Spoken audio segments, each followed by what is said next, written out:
Every year, a free wheelchair wash is held for people of all abilities to get their chairs detailed and inspected. Plus, a new system with Valley Transit will make it easier for those in wheelchairs to use public transit. Lena Blietz stopping by the event today. Lena, you talked to someone who took advantage of the wash. What was their experience?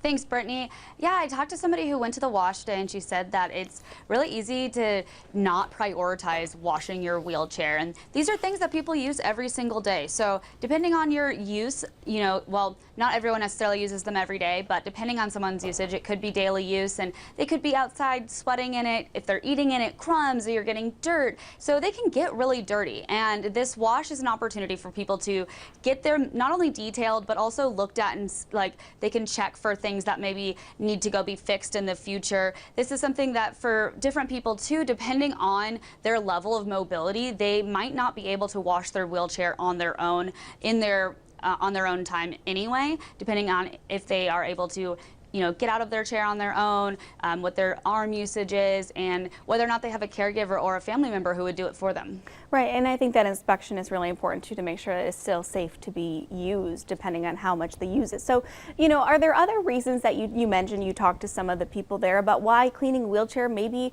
isn't top of priority every day or every month or even, yearly? Yeah, so it's something that I think it was kind of described to me as similar to a car wash, about how great you feel after you get your car washed. And I think along those lines, this similar feeling would be, how often you forget to wash your car, or you think like, oh, I'll do it later, or it's going to rain, it's going to get dirty again.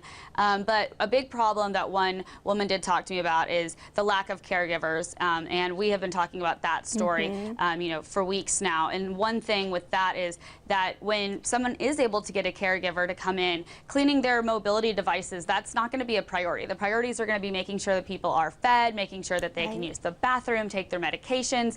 And so with the lack of caregivers, you're definitely not going to have as much of an opportunity to get those wheelchairs cleaned. And so for a lot of people, this one event is the only time once a year when they get their wheelchairs cleaned.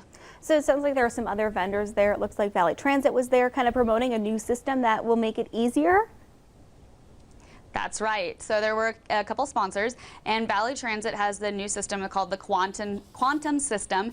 And what it does is it allows a person that's using a wheelchair to go into the bus, and then once they're up on the bus, they can simply press a button, and then the chair is locked into place on its own, as opposed to before the bus driver would have to come lock the chair in for the person. Now, of course, this doesn't work for everybody because, again, it's up to what their mobility issues or mobility abilities are, and whether or not they would be able to press that button or do those things. But for people that can, it's something that apparently it can really help with self-esteem and feeling like you can use the bus just like everybody else.